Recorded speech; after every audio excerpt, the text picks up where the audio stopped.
Hi friends, ಎಲ್ಲರೂ ಹೇಗಿದ್ದೀರಾ? ಎಲ್ಲರೂ ಚೆನ್ನಾಗಿದ್ದೀರಾ ಅಂತ ಅಂದ್ಕೊಂಡಿದ್ದೀನಿ. ನಾನಿವತ್ತು ಕಬಾಬ್ ಪೌಡರ್ನ ಬಳಸಿ ಹೇಗೆ ಚಿಲ್ಲಿ ಚಿಕನ್ನ ಮಾಡೋದು ಅನ್ನೋದನ್ನು ತಿಳಿಸ್ತಾ ಇದ್ದೀನಿ. ಆಲ್ರೆಡಿ ನಾನು ಕಾರ್ನ್ಫ್ಲವರು ಹಾಗೆ ಮೈದಾ ಎಲ್ಲ ಹಾಕಿ ನಾನು ಹೇಗೆ ಮಾಡೋದು ಅನ್ನೋದನ್ನು ತಿಳಿಸಿದೆ. ಈಗ ತುಂಬ ಬೇಗ ಕಬಾಬ್ ಪೌಡರ್ ಇದ್ದರೆ ಬೇಗ ಹೇಗೆ ಮಾಡ್ಕೊಳ್ಳೋದು ಅನ್ನೋದನ್ನು ತಿಳಿಸ್ತಾ ಇದ್ದೀನಿ. ಬನ್ನಿ ಇವಾಗ ಹೇಗೆ ಮಾಡೋದು ಅಂತ ನೋಡೋಣ. ನೋಡೋದಕ್ಕಿಂತ ಮುಂಚೆ ಯಾರು ಈ ವಿಡಿಯೋನ ಸಬ್ಸ್ಕ್ರೈಬ್ ಮಾಡದೆ ನೋಡ್ತಾ ಇದ್ದೀರಾ, ಈ ಕೂಡಲೇ ಸಬ್ಸ್ಕ್ರೈಬ್ ಮಾಡಿ, ಪಕ್ಕದಲ್ಲಿರೋ ಬೆಲ್ ಬಟನ್ನ ಕ್ಲಿಕ್ ಮಾಡಿ, ಆಲ್ ಅನ್ನೋ ಆಪ್ಷನ್ನ ಸೆಲೆಕ್ಟ್ ಮಾಡಿ, ಹಾಗೆ ನಿಮ್ಮ ಫ್ರೆಂಡ್ಸ್ಗಳಿಗೆಲ್ಲ ಶೇರ್ ಮಾಡಿ, ಲೈಕ್ ಮಾಡಿ, ಇದೇ ಥರ ಸಪೋರ್ಟ್ ಮಾಡ್ತಾಯಿರಿ. ಹಾಗಿದ್ರೆ ಬನ್ನಿ ಇವಾಗ ತಡ ಮಾಡೋದು ಬೇಡ, ಹೇಗೆ ಮಾಡೋದು ಅಂತ ನೋಡೋಣ. ನೋಡಿ, ಇಲ್ಲಿ ನಾನು 1 kgಯಷ್ಟು ಚಿಕನನ್ನು ತೊಗೊಂಡಿದ್ದೀನಿ. ನಾನು ಬೋನ್ಲೆಸ್ ಪೀಸಸನ್ನು ಈ ಥರ ಚಿಕ್ಕ ಚಿಕ್ಕದಾಗಿ ಕಟ್ ಮಾಡಿಸ್ಕೊಂಡಿದ್ದೀನಿ. ಇದು ಚಿಲ್ಲಿ ಚಿಕನ್ಗೆ ಇದೇ ಥರ ಬೋನ್ಲೆಸ್ ಪೀಸಸ್ಸೇ ಚೆನ್ನಾಗಿರುತ್ತೆ. ಕಳೆದ ವೀಡಿಯೋನಲ್ಲಿ ನಾನು ಚಿಲ್ಲಿ ಚಿಕನ್ಗೆ ಎಲ್ಲ ಮಿಕ್ಸಲ್ಲಿ ತೊಗೊಂಡು ಮಾಡಿದ್ದೆ. ಈಗ ನಾನು ಬೋನ್ಲೆಸ್ ಚಿಕನಲ್ಲಿ ಮಾಡ್ತಾಯಿದ್ದೀನಿ. ನೋಡಿ, ಇಲ್ಲಿ ನಾನು ಒಂದು ಚಿಕ್ಕ ಕಪ್ನಲ್ಲಿ 1 ಕಪ್ಪಷ್ಟು ಕಬಾಬ್ ಪೌಡರ್ನ ತೊಗೊಂಡಿದ್ದೀನಿ. ಆ ಕಬಾಬ್ ಪೌಡರ್ನಲ್ಲಿ ಅರ್ಧ ಕಪ್ಪಷ್ಟು ಮಾತ್ರ ಹಾಕ್ಕೊಂಡಿದ್ದೀನಿ. ನೋಡಿಕೊಂಡು ನಾವು ಸ್ವಲ್ಪ ಸ್ವಲ್ಪ ಹಾಕ್ಕೊಳ್ಳೋಣ, ನಾವು ಕಲಿಸುವಾಗ ಗೊತ್ತಾಗ್ಬಿಡುತ್ತೆ. ಈಗ ನಾನು 2 ಸ್ಪೂನಷ್ಟು ಶುಂಠಿ ಬೆಳ್ಳುಳ್ಳಿ ಪೇಸ್ಟನ್ನು ಹಾಕ್ಕೋತಾ ಇದ್ದೀನಿ. ಹಾಗೆ 1 ಮೊಟ್ಟೆನ ಒಡೆದು ಹಾಕ್ಕೋತೀನಿ. ಇಷ್ಟೆಲ್ಲ ಹಾಕ್ಕೊಂಡು ನಾವು ಇದನ್ನು ನೀಟಾಗಿ ನಾವು ಮಿಕ್ಸ್ ಮಾಡ್ಕೋಬೇಕು. ಬೇಕು ಅಂದರೆ ನೀವು ಸ್ವಲ್ಪ ನಿಂಬೆಹಣ್ಣಿನ ರಸನ ಹಾಕ್ಕೋಬೋದು. ನಾನು ಹಾಕೋತಾ ಇಲ್ಲ. ಸ್ವಲ್ಪ ಹುಳಿ ಜಾಸ್ತಿ ಇಷ್ಟಪಡೋನಾದರೆ ನಿಂಬೆಹಣ್ಣಿನ ರಸನ ಹಾಕ್ಕೊಳ್ಳಿ. ಈಗ ಇಷ್ಟೆಲ್ಲ ಹಾಕ್ಕೊಂಡು ನಾವು ನೀಟಾಗಿ ಫುಲ್ಲು ಎಲ್ಲ ಮಿಕ್ಸ್ ಮಾಡ್ಕೋಬೇಕು. ಯಾವ ಥರ ಕೋಟಿಂಗ್ ಬರುತ್ತೆ ನೋಡ್ಕೊಳ್ಳೋಣ. ಇನ್ನು ಸ್ವಲ್ಪ ಕಬಾಬ್ ಪೌಡರ್ ಇದೆಯಲ್ಲ ನೋಡಿಕೊಂಡು ನಾವು ಹಾಕ್ಕೊಳ್ಳೋಣ. ನೋಡಿ, ಈ ಥರ ನೀಟಾಗಿ ಕೈನಲ್ಲೇ ಮಿಕ್ಸ್ ಮಾಡ್ಕೊಳ್ಳಿ. ನೋಡಿ, ಇವಾಗ ಮಿಕ್ಸ್ ಮಾಡ್ಕೊಂಡಿದ್ದೀನಿ. ಈಗ ಇನ್ನೂ ಸ್ವಲ್ಪ ನನಗೆ ಕಬಾಬ್ ಪೌಡರ್ ಬೇಕು ಅಂತ ಅನ್ನಿಸ್ತಿದೆ. ಹಾಗಾಗಿ ನಾನು ಇನ್ನೂ ಅರ್ಧ ಕಪ್ ಇತ್ತಲ್ಲ ಅದೆಲ್ಲ ನಾನು ಹಾಕೋತಾ ಇದ್ದೀನಿ. ಹಾಕ್ಕೊಂಡು ನೀಟಾಗಿ ಮಿಕ್ಸ್ ಮಾಡ್ಕೊಳ್ಳಿ. ಯಾವುದೇ ಕಾರಣಕ್ಕೂ ನೀರನ್ನು ಮಾತ್ರ ಹಾಕ್ಕೋಬೇಡಿ. ನೋಡಿ, ಈ ಥರ ನೀಟಾಗಿ ಎಲ್ಲ ಮಿಕ್ಸ್ ಆಗೋ ಹಾಗೆ ಮಿಕ್ಸ್ ಮಾಡಿಕೊಂಡು ಸೇಮ್ ನಾವು ಕಬಾಬ್ಗೆ ಯಾವುದೇ ರೀತಿ ಕಲಿಸ್ತೀವಿ ಅದೇ ಥರ ಕಲಿಸ್ಕೋಬೇಕು. ನೋಡಿ, ನಾನೆಲ್ಲ ನೀಟಾಗಿ ಕಲಿಸ್ಕೊಂಡಿದ್ದೀನಿ. ಈ ಥರ ನೀವು ನೀಟಾಗಿ ಕೈನಲ್ಲೇ ಕಲಿಸ್ಕೊಂಡು ಇದನ್ನು ನಾವು ಸ್ವಲ್ಪ ಹೊತ್ತು 1 ಅರ್ಧ ಗಂಟೆ ಮ್ಯಾರಿನೇಟ್ ಆಗೋದಕ್ಕೆ ಒಂದು ಪ್ಲೇಟನ್ನು ಮುಚ್ಚಿ ಇಟ್ಬಿಡೋಣ.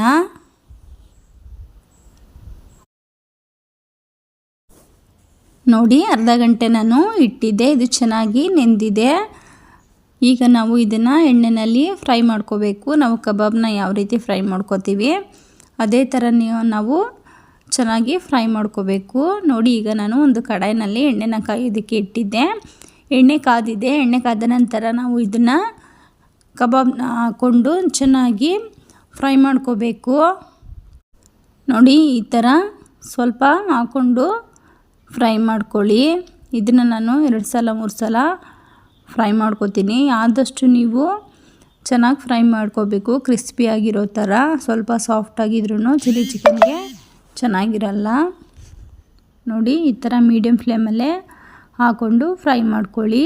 ಈಗೆಲ್ಲ ನಾನು ಇಷ್ಟು ಎಣ್ಣೆಗೆ ಎಷ್ಟು ಚಿಕನ್ನು ಆಗುತ್ತೆ ಅಷ್ಟು ಚಿಕನನ್ನು ಹಾಕ್ಕೊಂಡು ನಾನು ಫ್ರೈ ಮಾಡ್ಕೋತೀನಿ.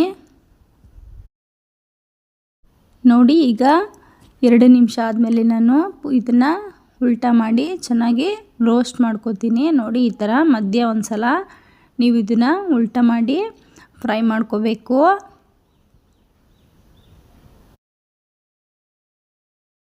ನೋಡಿ, ಇವಾಗ ನಾನು ಪುನಃ 5 ನಿಮಿಷ ಮೀಡಿಯಮ್ ಫ್ಲೇಮಲ್ಲೇ ಚಿಕನನ್ನು ಚೆನ್ನಾಗಿ ರೋಸ್ಟ್ ಮಾಡ್ಕೊಂಡಿದ್ದೀನಿ. ಕ್ರಿಸ್ಪಿಯಾಗಿ ಚೆನ್ನಾಗಿ ಬೆಂದಿದೆ. ಈಗ ಇದನ್ನು ನಾವು ಎತ್ಕೊಳ್ಳೋಣ. ನೋಡಿ, ಎಷ್ಟು ಚೆನ್ನಾಗಿ ಬೆಂದಿದೆ ಅಂತ. ಇದೇ ಥರ ನೀವು ಚೆನ್ನಾಗಿ ರೋಸ್ಟ್ ಮಾಡ್ಕೋಬೇಕು ಚಿಕನನ್ನು.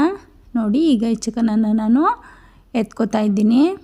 ಎತ್ಕೊಂಡು ನಾವು ಪುನಃ ಇನ್ನೂ 1 ಟ್ರಿಪ್ಪು ಚಿಕನನ್ನು ಹಾಕೋತೀನಿ. ನನಗೆ 3 ಟ್ರಿಪ್ ಚಿಕನ್ನು ರೋಸ್ಟ್ ಮಾಡ್ಕೊಂಡಿದ್ದೀನಿ. ಈ ಥರನೇ ನೀವು ಚೆನ್ನಾಗಿ ರೋಸ್ಟ್ ಮಾಡ್ಕೊಳ್ಳಿ.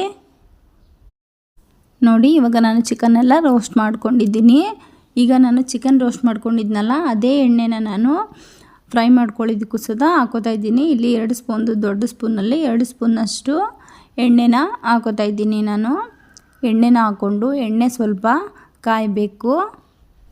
ಎಣ್ಣೆ ಕಾದ ನಂತರ ನಾವು ಹಸಿರು ಮೆಣಸಿನ್ಕಾಯಿನ ಹಾಕ್ಕೊಳ್ಳೋಣ. ಇಲ್ಲಿ ನೀವು ಖಾರಕ್ಕೆ ಅನುಗುಣವಾಗಿ ಹಸಿರು ಮೆಣಸಿನ್ಕಾಯಿನ ಹಾಕ್ಕೋಬೋದು. ನಾನಿಲ್ಲಿ ಸ್ವಲ್ಪ ಖಾರವಾಗಿ ಮಾಡ್ತಾಯಿದ್ದೀನಿ, ಅದಕ್ಕೆ ನಾನು ಇಷ್ಟು ಹಸಿರು ಮೆಣಸಿನ್ಕಾಯಿನ ಹಾಕ್ಕೊಂಡಿದ್ದೀನಿ. ನೀವು ಖಾರ ಜಾಸ್ತಿ ಇಷ್ಟಪಡಲ್ಲ ಅನ್ನೋದಾದರೆ ಸ್ವಲ್ಪನ ಒಂದು 4 ಅಥವಾ 3 ಹಸಿರು ಮೆಣಸಿನ್ಕಾಯಿನ ಹಾಕ್ಕೊಳ್ಳಿ. ಹಾಗೆ ಇಲ್ಲಿ ಸ್ವಲ್ಪ ಶುಂಠಿ, ಸ್ವಲ್ಪ ಬೆಳ್ಳುಳ್ಳಿನ ಕಟ್ ಮಾಡಿ ನಾನು ಸಿಪ್ಪೆ ಎಲ್ಲ ಬಿಡಿಸಿ ಕಟ್ ಮಾಡಿ ಸಣ್ಣದಾಗಿ ಕಟ್ ಮಾಡಿ ನಾನು ಜಜ್ಜಿ ಇಟ್ಕೊಂಡಿದ್ದೆ. ಆ ಶುಂಠಿ ಬೆಳ್ಳುಳ್ಳಿನ ಹಾಕೋತಾ ಇದ್ದೀನಿ. ಶುಂಠಿ ಬೆಳ್ಳುಳ್ಳಿ ಪೇಸ್ಟನ್ನ ಹಾಕೋಬೇಡಿ, ಈ ಥರ ನೀವು ಕಟ್ ಮಾಡಿ ಸ್ವಲ್ಪ ಜಜ್ಜಿರೋದನ್ನ ಹಾಕ್ಕೊಂಡ್ರೆ ತುಂಬ ಚೆನ್ನಾಗಿರುತ್ತೆ ಚಿಲ್ಲಿ ಚಿಕನ್ಗೆ. ಈಗ ನಾನು ಶುಂಠಿ ಬೆಳ್ಳುಳ್ಳಿ ಎಲ್ಲ ಫ್ರೈ ಆದಮೇಲೆ ಈರುಳ್ಳಿನ ಹಾಕೋತಾ ಇದ್ದೀನಿ. ಹಾಗೆ ಕ್ಯಾಪ್ಸಿಕಮ್ನೂ ಸುದ ಹಾಕೋತಾ ಇದ್ದೀನಿ. ಇಲ್ಲಿ ಸ್ವಲ್ಪ ಸಣ್ಣದಾಗಿ ಕಟ್ ಮಾಡ್ಕೊಂಡಿದ್ದೀನಿ, ನಾನು ಸಣ್ಣದಾಗಿ ಸ್ವಲ್ಪ ಕಟ್ ಮಾಡ್ಕೊಂಡಿದ್ದೀನಿ. ಸ್ವಲ್ಪ ದಪ್ಪದಾಗಿ ಪೀಸಸ್ಸಾಗಿ ಕಟ್ ಮಾಡ್ಕೊಂಡಿದ್ದೀನಿ. ನೀವು ಸ್ವಲ್ಪ ದಪ್ಪದಾಗಿನೂ ಕಟ್ ಮಾಡಿಕೊಂಡ್ರೆ ಚಿಲ್ಲಿ ಚಿಕನ್ಗೆ ಚೆನ್ನಾಗಿರುತ್ತೆ. ನೋಡಿ, ಈ ಥರ ಈರುಳ್ಳಿ ಮತ್ತು ಕ್ಯಾಪ್ಸಿಕಮ್ನ ಹಾಕ್ಕೊಂಡು ಸ್ವಲ್ಪ ಫ್ರೈ ಮಾಡ್ಕೋಬೇಕು. ತುಂಬ ಸಾಫ್ಟ್ ಆಗೋವರೆಗೂ ಏನು ಫ್ರೈ ಮಾಡ್ಕೋಬೇಡಿ, ಸ್ವಲ್ಪ ಸಾಫ್ಟ್ ಆದರೆ ಸಾಕಾಗುತ್ತೆ. ಈಗ ಇದು ಸ್ವಲ್ಪ ಸಾಫ್ಟ್ ಆಗೋಷ್ಟರೊಳಗಡೆ ನಾವು ಒಂದು ಬೌಲ್ನ ತೊಗೊಂಡು ಕಾರ್ನ್ಫ್ಲವರ್ನ ಕಲಿಸ್ಕೋಬೇಕು. ಬನ್ನಿ ಇವಾಗ ಹೇಗೆ ಕಲಿಸ್ಕೊಳ್ಳೋದು ಅನ್ನೋದನ್ನು ತೋರಿಸ್ತೀನಿ. ಇಲ್ಲಿ ಒಂದು ಕಪ್ನ ತೊಗೊಂಡಿದ್ದೀನಿ ನಾನು. ಒಂದು ಕಪ್ಪನ್ನ ತೊಗೊಂಡು ಅದಕ್ಕೆ 3 ಸ್ಪೂನ್ನಷ್ಟು ಕಾರ್ನ್ಫ್ಲವರ್ನ ಹಾಕೋತಾ ಇದ್ದೀನಿ. ಹಾಗೆ ಇದಕ್ಕೆ ಅರ್ಧ ಕಪ್ಪಷ್ಟು ನೀರನ್ನು ಹಾಕ್ಕೊಂಡು ಚೆನ್ನಾಗಿ ಸ್ವಲ್ಪನೂ ಗಂಟಿರಬಾರ್ದು, ಆ ಥರ ನಾವು ನೀಟಾಗಿ ಮಿಕ್ಸ್ ಮಾಡ್ಕೋಬೇಕು. ಬೇಕಿದ್ರೆ 3/4 ಕಪ್ಪಷ್ಟು ನೀವು ನೀರನ್ನು ಹಾಕೋಬೋದು. ನೋಡಿ, ಈ ಥರ ಚೆನ್ನಾಗಿ ಮಿಕ್ಸ್ ಮಾಡ್ಕೊಳ್ಳಿ, ಸ್ವಲ್ಪನೂ ಗಂಟಿರಬಾರ್ದು. ನೋಡಿ, ಇವಾಗ ನಾನು ಇದನ್ನು ಮಿಕ್ಸ್ ಮಾಡ್ಕೊಂಡಿದ್ದೀನಿ. ಇದನ್ನು ನಾವು ಸೈಡಿಗೆ ಎತ್ತಿಟ್ಕೊಳ್ಳೋಣ. ಈಗ ಬನ್ನಿ, ಇದು ಈರುಳ್ಳಿ ಕ್ಯಾಪ್ಸಿಕಮ್ ಎಲ್ಲ ಸ್ವಲ್ಪ ಸಾಫ್ಟಾಗಿದೆ. ನೋಡಿ, ಈ ಥರ ಸ್ವಲ್ಪ ಸಾಫ್ಟ್ ಆದರೆ ಸಾಕು. ಇವಾಗ ನಾವು ಟೊಮೊಟೊ ಸಾಸನ್ನು ಹಾಕ್ಕೊಳ್ಳೋಣ. ಇಲ್ಲಿ ನೋಡಿ, ನಾನು ಇಲ್ಲಿ ಟೊಮೊಟೊ ಸಾಸನ್ನು 4 ಸ್ಪೂನ್ನಷ್ಟು ನಾನು ಟೊಮೊಟೊ ಸಾಸನ್ನು ಹಾಕೋತಾ ಇದ್ದೀನಿ. ಇನ್ನೂ 1 ಸ್ಪೂನ್ ಹಾಕ್ಕೊಂಡ್ರು ನಡೆಯುತ್ತೆ, ಏನು ತೊಂದರೆ ಇಲ್ಲ. ನಾನು 4 ಸ್ಪೂನ್ನಷ್ಟು ಟೊಮೊಟೊ ಸಾಸನ್ನು ಹಾಕೋತಾ ಇದ್ದೀನಿ. ಹಾಗೆ 2 ಸ್ಪೂನ್ನಷ್ಟು ಸೋಯಾ ಸಾಸನ್ನು ಹಾಕ್ಕೊಂಡಿದ್ದೀನಿ. ಸೋಯಾ ಸಾಸನ್ನು ಮಿಸ್ ಮಾಡಬೇಡಿ, ಹಾಕ್ಕೊಂಡ್ರೆ ತುಂಬ ಚೆನ್ನಾಗಿರುತ್ತೆ. 2 ಸ್ಪೂನ್ನಷ್ಟು ಹಾಕ್ಕೊಂಡಿದ್ದೀನಿ. ಹಾಗೆ ಇಲ್ಲಿ ನಾನು ರೆಡ್ ಚಿಲ್ಲಿ ಪೌಡರ್ನ 2 ಸ್ಪೂನ್ನಷ್ಟು ಹಾಕ್ಕೊಂಡಿದ್ದೀನಿ. ನೀವು ಖಾರಕ್ಕೆ ತಕ್ಕನಾಗೆ ಹಾಕ್ಕೋಬೋದು. ಈ ಥರ ಹಾಕ್ಕೊಂಡು ಸಾಸ್ ಎಲ್ಲ ನಾವು ನೀಟಾಗಿ ಮಿಕ್ಸ್ ಮಾಡ್ಕೋಬೇಕು. ನೋಡಿ, ಇವಾಗ ಚೆನ್ನಾಗಿ ಮಿಕ್ಸ್ ಮಾಡ್ಕೊಂಡಿದ್ದೀನಿ. ಇವಾಗ ನಾನು ಕಲಿಸ್ಕೊಂಡಿದ್ನಲ್ಲ ಕಾರ್ನ್ಫ್ಲವರು, ಅದನ್ನು ಹಾಕ್ಕೋಬೇಕು. ಕಾರ್ನ್ಫ್ಲವರ್ನ ಹಾಕ್ಕೊಂಡ ತಕ್ಷಣ ನೀವು ಮಿಕ್ಸ್ ಮಾಡ್ಕೋಬೇಕು ನೀಟಾಗಿ, ಇಲ್ಲಾಂದರೆ ಗಂಟಾಗಿಬಿಡುತ್ತೆ. ನೋಡಿ, ಈ ಥರ ಕಾರ್ನ್ಫ್ಲವರ್ನ ಹಾಕ್ಕೊಂಡು ಕೈ ಬಿಡದೆ ನೇರವಾಗಿ ನೀಟಾಗಿ ಮಿಕ್ಸ್ ಮಾಡ್ಕೊಳ್ಳಿ. ಅದು ಸ್ವಲ್ಪ ಗಟ್ಟಿ ಆಗುತ್ತೆ. ನಿಮಗೆ ತುಂಬ ಗಟ್ಟಿ ಆಯಿತು ಅನ್ಸಿದ್ರೂ ಸ್ವಲ್ಪ ಒಂದು ಅರ್ಧ ಗ್ಲಾಸಷ್ಟು ನೀವು ನೀರನ್ನು ಹಾಕ್ಕೋಬೋದು. ನೋಡಿ, ನಾನು ಮಿಕ್ಸ್ ಮಾಡ್ತಾಯಿದ್ದೀನಿ, ಗಟ್ಟಿ ಆಗ್ತಿದೆ. ನೀವು ಈ ಟೈಮ್ನಲ್ಲಿ ಲೋ ಫ್ಲೇಮಲ್ಲಿ ಇಟ್ಕೊಳ್ಳಿ. ಲೋ ಫ್ಲೇಮಲ್ಲಿ ಇಟ್ಕೊಂಡು ನೀಟಾಗಿ ಮಿಕ್ಸ್ ಮಾಡ್ಕೋಬೇಕು. 1-2 ನಿಮಿಷ ಫ್ರೈ ಮಾಡ್ಕೊಳ್ಳಿ ಕಾರ್ನ್ಫ್ಲವರ್ನ ಹಾಕಿದ್ಮೇಲೆ. ನೋಡಿ, ನನಗೆ ಸ್ವಲ್ಪ ಗಟ್ಟಿ ಅನ್ನಿಸ್ತು, ಅದಕ್ಕೆ ಸ್ವಲ್ಪ ನೀರನ್ನು ಹಾಕ್ಕೊಂಡು ನಾನು ಫ್ರೈ ಮಾಡ್ಕೋತಾ ಇದ್ದೀನಿ. ನೋಡಿ, ಇವಾಗ ನಾನು ಫ್ರೈ ಮಾಡ್ಕೊಂಡಿದ್ದೀನಿ 5 ನಿಮಿಷ. ಇವಾಗ ನಾನು ಫ್ರೈ ಮಾಡ್ಕೊಂಡಿರೋ ಚಿಕನ್ನ ಹಾಕೋತೀನಿ. ಹಾಕ್ಕೊಂಡು ನೀವು ನೀಟಾಗಿ ಮಿಕ್ಸ್ ಮಾಡ್ಕೋಬೇಕು. ಲೋ ಫ್ಲೇಮಲ್ಲೇ ನೀವು ಆದಷ್ಟು ಚೆನ್ನಾಗಿ ಮಿಕ್ಸ್ ಮಾಡ್ಕೊಳ್ಳಿ. ಚಿಕನ್ ಎಲ್ಲ ಫುಲ್ಲು ಬಿಸಿ ಆಗಬೇಕು, ಅಲ್ಲಿವರೆಗೂ ಚೆನ್ನಾಗಿ ಮಿಕ್ಸ್ ಮಾಡಿಕೊಂಡು ಚೆನ್ನಾಗಿ ರೋಸ್ಟ್ ಮಾಡ್ಕೋಬೇಕು. 5 ನಿಮಿಷ ಲೋ ಫ್ಲೇಮಲ್ಲಿ ಈ ಥರ ಮಾಡ್ಕೊಳ್ಳಿ, ತುಂಬ ಚೆನ್ನಾಗಿರುತ್ತೆ ಟೇಸ್ಟು.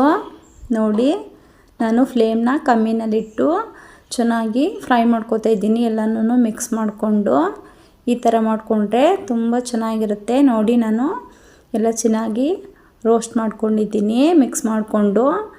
ಈ ಥರ ನೀವು ಮಾಡ್ಕೊಳ್ಳಿ, ತುಂಬ ಸುಲಭವಾಗಿ ತುಂಬ ಬೇಗ ಮಾಡ್ಕೋಬೋದು. ಕಾರ್ನ್ಫ್ಲವರು, ಮೈದಾ ಏನೂ ಅವಶ್ಯಕತೆ ಇಲ್ಲ ಅನ್ನೋರು ಈ ಥರ ಕಬಾಬ್ ಪೌಡರ್ ಇದ್ದರೆ ಹಾಕ್ಕೊಂಡು ಚಿಲ್ಲಿ ಚಿಕನ್ನ ಮಾಡ್ಕೋಬೋದು. ಈಗ ನಾನು ಲಾಸ್ಟಿಗೆ ಸ್ವಲ್ಪ ಕೊತ್ತಂಬರಿ ಸೊಪ್ಪನ್ನ ಹಾಕ್ಕೊಂಡು ಮಿಕ್ಸ್ ಮಾಡ್ಕೋತಾ ಇದ್ದೀನಿ. ನೋಡಿ ಈ ಥರ ಚೆನ್ನಾಗಿ ಮಿಕ್ಸ್ ಮಾಡ್ಕೊಳ್ಳಿ. ಇಷ್ಟೇ ಫ್ರೆಂಡ್ಸ್, ತುಂಬ ಬೇಗ ಮಾಡ್ಕೋಬೋದು. ನೋಡಿ ಇವಾಗ ಚಿಲ್ಲಿ ಚಿಕನ್ ರೆಡಿಯಾಗಿದೆ. ತುಂಬ ರುಚಿಯಾಗಿರುತ್ತೆ. ನೀವೊಂದು ಸಲ ಮನೆಯಲ್ಲಿ ಈ ಮೆಥಡ್ನಲ್ಲಿ ಟ್ರೈ ಮಾಡಿ ನೋಡಿ. ನೀವು ಮಾಡಿ ನನಗೆ ಹೇಗೆ ಬಂತು ಅಂತ ಕಾಮೆಂಟ್ ಬಾಕ್ಸಲ್ಲಿ ತಿಳಿಸಿ. ಹಾಗೆ ಈ ಚಿಕನ್ ಚಿಲ್ಲಿ ರೆಸಿಪಿ ನಿಮಗೆ ಇಷ್ಟ ಆದರೆ ಪ್ಲೀಸ್ ಸಬ್ಸ್ಕ್ರೈಬ್ ಮಾಡಿ, ಪಕ್ಕದಲ್ಲಿರೋ ಬೆಲ್ ಬಟನ್ನ ಕ್ಲಿಕ್ ಮಾಡಿ, ಆಲ್ ಅನ್ನೋ ಆಪ್ಷನ್ನ ಸೆಲೆಕ್ಟ್ ಮಾಡಿ. ಹಾಗೆ ನಿಮ್ಮ ಫ್ರೆಂಡ್ಸ್ಗಳಿಗೆಲ್ಲ ಶೇರ್ ಮಾಡಿ, ಲೈಕ್ ಮಾಡಿ. ಇದೇ ಥರ ಸಪೋರ್ಟ್ ಮಾಡ್ತಾಯಿರಿ. ಇದೇ ಥರ ನೆಕ್ಸ್ಟ್ ವಿಡಿಯೋದೊಂದಿಗೆ ಸಿಗೋಣ. Thanks for watching. Bye friends.